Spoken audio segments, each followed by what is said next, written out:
Welcome back, everybody. You got Will and Iman here from the Block Runner, MetaZone, and Rovi, and today we're going to be talking about Iman's tweet. Yeah. I feel like this is a good rundown of everything that we've talked about in the last couple of weeks and what we're going to be seeing in this next bull run. Yeah, I figured because I've been having some friends, some real life homies reach out to me thinking, hey, man, what's going to be the next popping thing in crypto? You seem to know a lot about this stuff. Oh, really? They're starting to inquire? Yeah. So I don't know what that tells me. Dude, it's the start. That's an indication, right? Oh, yeah. Some kind of indication. Oh, yeah. So, but anyways, I had to sit there and scratch my needle a bit. Wait, is that what we call it? Think out loud.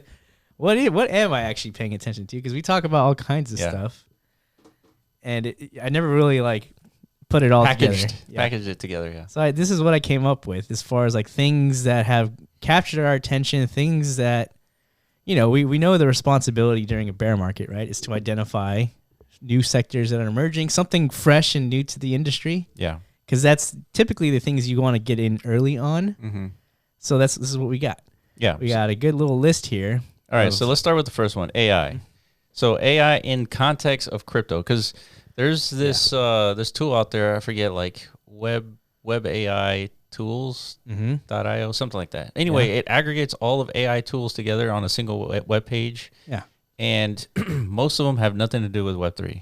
They do not. This is not an innovation that has natively spun up from blockchains ecosystem, right? This has been in the works for probably more than a decade. So it makes our jobs easier because now we don't have to look at Midjourney, all these things that have nothing to do with Web3. They're really of no interest in the context of Web3 stuff. So but there's still I think native properties of blockchain that enhances artificial intelligence, especially sure. But those are the ones I'm talking about. Those are the ones that we care about. Exactly. Those are the ones we're trying to identify, and we're finding them. They exist, but it's in such an early stage. But we know at some point everything's going to spill into Web3, right? Yeah. For example, we just interviewed Personal AI. He's the CEO of Personal AI, which is a great AI company that's fucking basically fantastic. An untrained AI model that you train with your own information, and then you can just ask it stuff about a meeting that you had 6 years ago or anything in the past. It'll be able to recall it, and then you can leverage the community AI with it, and which has tons of implications. Which I know the governance sector of Web3 will eventually overtake this narrative of we can leverage communities to train AIs that are the most well-informed ecosystem participant, and therefore they should become governance executors or something like that. Yeah. So I can see projects like Aragon and other governance DAO infrastructure protocols to start adopting different integrating AI models. Yeah. Yeah. So that's definitely something to look out for. Yeah. Be on the lookout for that video sometime in early March. Yeah. And then of course we have the old players that have been around like Fetch. There's Ori Chain. There's a bunch of all of these are pretty much sectors you can go to CoinGecko on and literally just delve. I guess we should do that. Yeah. Let's go to CoinGecko. In case you don't know this nice little nifty feature, this is how you kind of keep an overhead view. Just look up Fetch, or I guess categories. That'd be cool. I don't know if they have a. It's kind of like tags, Yeah. So if you look up Fetch in the search. Yeah, that's probably easier. So this is a nice little nifty, how do you leverage CoinGecko for your research purposes? So Fetch is an example of an AI project, right? So on the very bottom right where it says tags, right there, click on the little 3 dots, and it's going to bring up all these different distinguishers about this project, right? It's an Ethereum project, whatever the hell. It's also part of the artificial intelligence coin market, right? So now you click on that. Oh, yeah, this is juicy, dude. Yeah, it gives you an overview of everything that's bucketed into the same AI sector. So this is what you want to pay attention to. It gives you a whole summary overview of the total market cap of the entire sector. Not even $1 billion yet. Yeah. Bullish. You're talking about early? Yeah. This is as early as it gets. Yeah. Yeah, Fetch AI being in the top spot at 132, there's a lot of growth potential here. Yeah, and they've been around for I think several years. And again, this plays into another component on the list, which is app chains. So they leverage Cosmos's ecosystem. Dude, and check this out. There's not that many. It's a handful, less than 25 or so. Exactly. So you're going to see this continue to grow over time. So, we'll be spending a lot of time here Yeah. diving deep into all of these. Yeah. So, okay. What's the next one? Next one is Metaverse Infrastructure. All right. Something we know a little bit about. Yeah, just a little bit. So M Squared is a big one that comes to mind. Yeah, M Squared, if you don't know, it's the new spin-up entity off of Improbable. And if you don't know anything about Improbable, Yeah. they're the ones tasked at creating the Other Side Metaverse. If you don't know what the Other Side Metaverse is, that's the Metaverse spin-off from the Bored Apes Yacht Club. Yeah. And I'm pretty sure I have to stop there. Everybody knows what Bored Apes Yacht Club is. Yeah. so it's kind of like a chain of sequence of events that have led to M Squared. That's saying a lot of things. They haven't really unveiled technically how they plan to provide such an important metaverse infrastructure service, but this is one we're paying really close attention to because they have announced publicly that they do have intentions tokenization ambitions, right? Right. Yeah. Okay. So yeah, there's M Squared. Of course, there's us. We're doing a lot in the behind the scenes as well. Yeah. Go to MetaZone.io if you want to see like what the beginnings of a creator economy looks like. Right. Because we've had a presence in Decentraland since its beginning. Yeah, 2019. Yeah. So before the launch. Exactly. So digital content is going to be a big thing. User generated content. Yeah. And speaking of Decentraland it's kind of like slowly morphing into an infrastructure layer. Mm-hmm. Yeah. By enabling the ability to spin up your own worlds, leveraging the SDK, all that stuff. So these are all, I mean, Mana is, I think, hovering around $1 billion and a half. 1.2 billion, something like that. 1.2 billion. I mean, we were talking about 100x potential from there. Yeah, you go watch our previous videos. If the Decentraland Worlds ecosystem kicks off the way we think it can, especially if they onboard the Ethereum name service ecosystem, we're talking about millions of new users. Yep. It's a big deal. Yeah. All right, so layer 2 ZKs. That's another one that we've been talking about in the past. Yeah.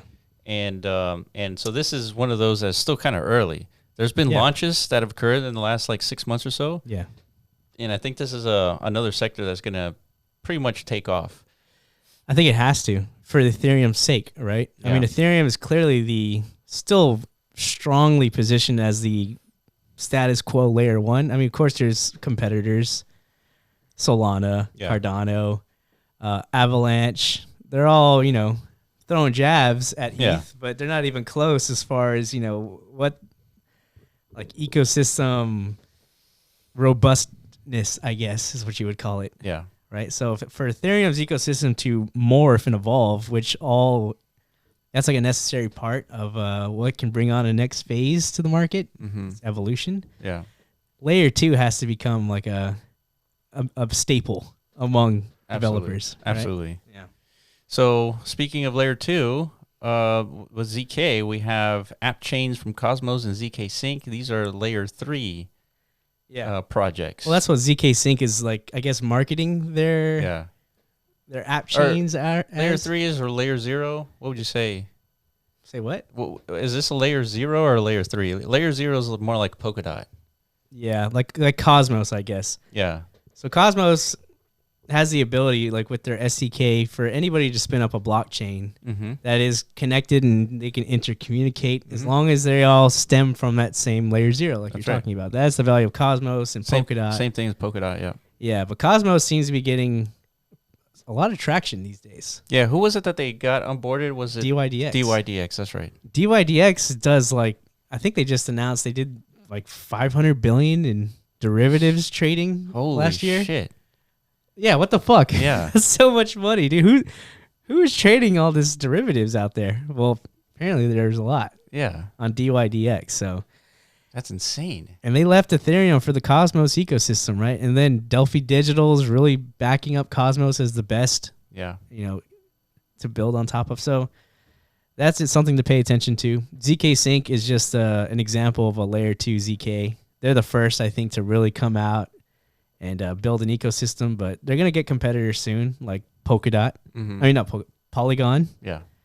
So, Polygon was huge. They've been working on this for a while, too. They have. And, Polygon already has tons of adoption. Yeah. We like Meta. No big deal. Exactly. So Polygon, even though this is important, they're already positioned pretty well. I think they're almost top 10.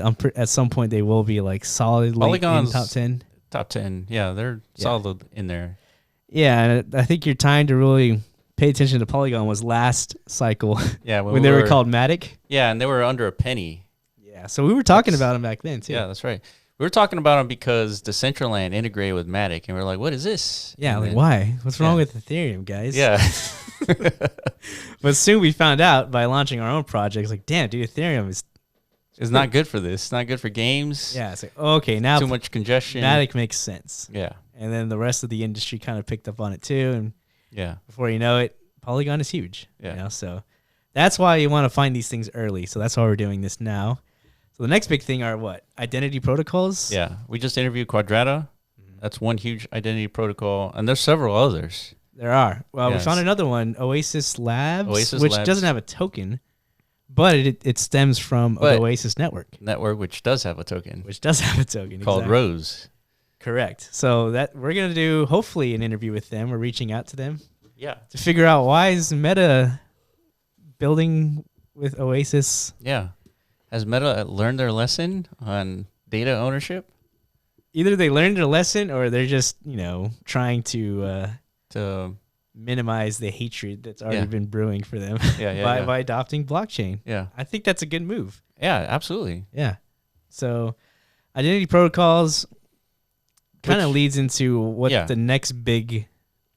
probably the next big closest like mania, I think. So DeFi mania probably won't happen unless there's some new element injected into it, and that element is decentralized identity protocols being leveraged. Yes. And 1,000%.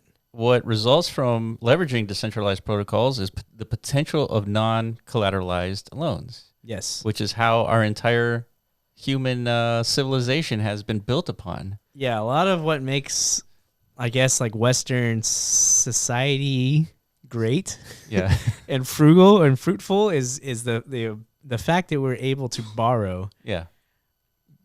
basically like from the get-go, as long as you With just reputation. just by existing. Like once you turn 18, I guess you everybody starts like at a flat, basically Yeah. like middle ground state. You haven't ruined your reputation yet or created one. Yeah.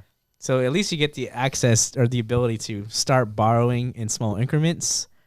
But your ability to repay these things and many other factors play into something called a credit score. Mm-hmm. Right?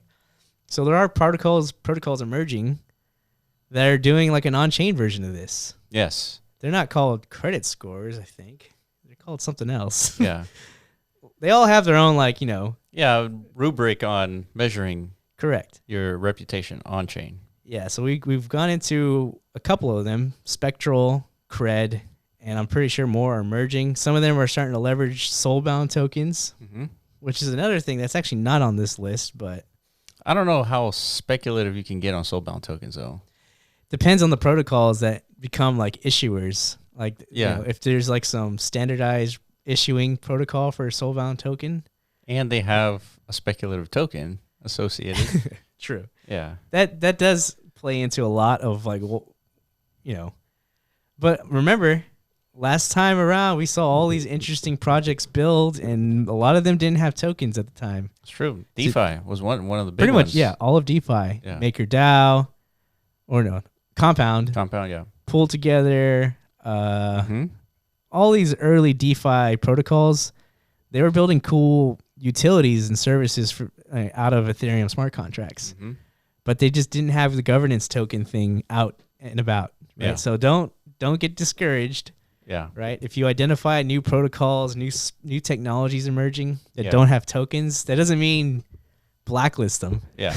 It means pay attention to them even more, because That's right. at some point they might just drop a token. And another good tip, the more you use these services before they have tokens, likely and qualifies you for an airdrop, That's right. right? Yeah. So another So- reason to pay attention. DeFi 2.0 protocols. And the last one is any new spin on NFTs. Can't just be images anymore. That's what I think. I don't For know sure. if that's true. I don't know. Like, do you It think there'll ever depends. be another Bored Apes? I think there can be. And the reason is because not everybody on the planet dabbled into You're right. NFT PFP projects. Like if Disney came in, you just dropped a That, or just like an audience who really likes dogs, and all of a sudden they see an NFT project with dogs, and they just buy it up.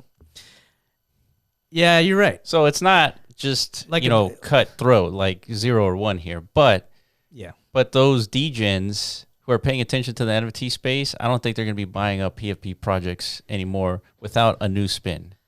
1,000% agree. That's why I kind of included that little parameter. Yeah. Just I wouldn't expect the market to kind of like have like a euphoric manic moment over like the same stuff. Yeah. Right? Especially with NFTs, because NFTs is such a broad, such a dynamic sector. Like you can literally be anything. Well, I mean, we saw Trump NFTs kind of take off and then dump and everything. Die. So I think if you're a big enough influencer, you can kind of push NFT projects without any like innovation. Yeah, but see, is that something we would be paying attention to? No, absolutely not. Yeah, so it's like I wouldn't stake my anything on the idea of another like 2D image-based NFT project becoming the next big thing, just because there's nothing new about it. The market has gotten blessed and burned by those already. Yeah. So I think the market has kind of like evolved past that point. Now we want to see NFTs that you can talk to. Potentially talk to, have AI integration. That's right. Yeah, that's what I wrote down here. Oh, there you go. Yeah. AI tokens for sure. Yeah, AI NFTs. So that's something we're considering and looking into, seeing if the viability of that, which watch that personal AI interview because we got some confirmation of our assumptions, which is pretty cool. Yeah. But not just AI. I think the 3D art NFT space might blow up because that has like actual metaverse implication. Yeah, it has some utility embedded into it that you can just deploy. Exactly. We know there's tons of virtual worlds spinning up, spatial on Cyber, Decentraland with their own worlds. There's just so much like opportunity deployment space for 3D content. So thinking about Decentraland, DCO worlds, and then ENS worlds potential. Like we got millions of people, that's millions of worlds. People are looking for content. They're gonna need these 3D models as NFTs. I mean, so that's speculative juice right there. Definitely I would pay more attention to the 3D art space than the 2D, just because I mean 2D I guess could be also brought to the metaverse, but it doesn't have the same, I guess, utility appeal as a 3D asset, right? Yeah, it feels like more effort is needed. Yeah. Than just a 2D image like being deployed on your land. Like correct. Galleries are cool. They're just I don't know. It leaves you wanting more, basically. Yeah. So just pay attention to NFTs. I mean, music NFTs is another big one. It's never really had its chance to shine yet, but obviously music is a huge part of our daily lives. Like once the NFT ecosystem figures out how to tap into the public's consciousness, like, hey man, you guys should be only collecting NFT music or whatever the fuck for whatever reason. Yeah, I don't know. Yeah, that one's tough. I mean, I remember talking about music NFTs in the past, and I couldn't really figure out a good model where how NFTs, like scarcity. NFTs is about scarcity, and like you wouldn't want music to be scarce. Like, I mean, you'd want people to listen to it, right? I don't know. Well, I mean, you could listen to it, but not own it, right? Exactly. You own a like if everybody likes this song, but I own one of 100, I guess, digital versions of it. And therefore, I don't know. It's like, it's a flex. The same thing with it can work. It's just, I don't know. Well, it's tough. It is tough. But also, man, because it brings me back to the old art days where we didn't necessarily see the value in that too. It's true. And we were definitely wrong. Yeah, but NFT art didn't make sense until PFPs. No, I mean, it still blew up with people. It did, but everybody couldn't participate in that. But everybody could participate in PFPs. True. You're right. Just generate, right? So that's when it really took off. Now, but Google just released an AI tool to generate music. Maybe now we can all become participants in this music NFT craze. Yeah. You're going crazy with the Midjourney stuff. I am. Imagine when you get your hands onto this AI music tool, dude. I can see that, yeah. And you're like, dude, I'm just like the most baller AI NFT producer of all time. Like, I need to mint these in NFTs. And I guess. Yeah, I guess. But I would use that more as like a tool when I make a video. I would use that Yeah. generative music tool for that video, Well, that's cool. but not necessarily for like minting a music NFT Well, that people might want. See, that's your mistake, dude. But maybe I use it in the video, and then people are like, "Hey, you know, where'd you get that song?" It's like you can buy an NFT of it if you want. Exactly. It's use going to it. happen. So this is what I mean by just pay attention to any new spin on NFTs, because this hasn't happened yet. Yeah. And it will happen in the future. And we don't know, like, especially in NFTs, it's so hard to predict, like, what people are going to gravitate towards. Mm-hmm. You just don't know. Like, NFTs and art and all that stuff, it's all basically like emotion driven. Dude, you know, it'd be cool if YouTube integrated some NFT component where if you had an NFT which would represent a license to a song, you could use that on your videos. Yeah, like that'd be great. Agreed. That's a good like utility to music NFT. Hell yeah.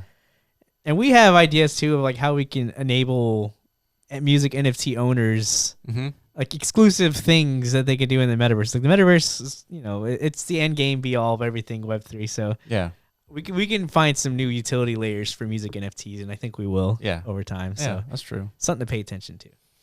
All right. So yeah, that's what we got. Yeah. Are we missing anything, lads? Yeah, Let definitely. us know in the comments, please. Yeah, definitely comment because we can't possibly be seeing everything. No. There's no I way. feel like we got like 20%. Yeah, probably. Maybe 50. 20 to 50% would be the max, the most that we could do. Yeah, well, like I feel like we're missing half of the scene of what's being built out there. There's got to be like some. You were thinking maybe like a fusion project. Yeah, it's got to be one, dude.